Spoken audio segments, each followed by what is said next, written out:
ये कॉकरोच कहां से आग आ गया? भाई मैं तो चाय बना रही थी, ये तो हॉरर मूवी का विलेन निकला।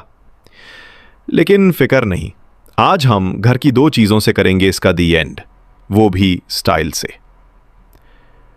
पहला हीरो बेकिंग सोडा और चीनी।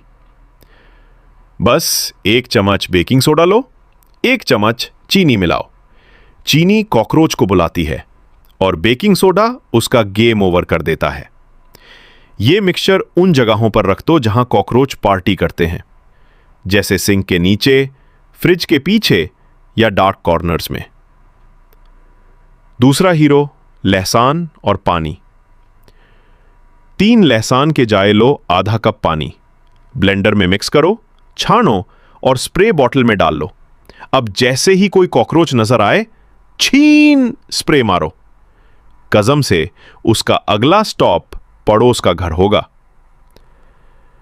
याद रखो दोस्तों, असली जीत सफाई की होती है। कॉकरोच वही रहता है जहां गंदा हो। तो घर साफ, मूड फ्रेश और कॉकरोच आउट। अगर वीडियो पसंद आए तो कॉकरोच को नहीं, वीडियो को लाइक जरूर करना।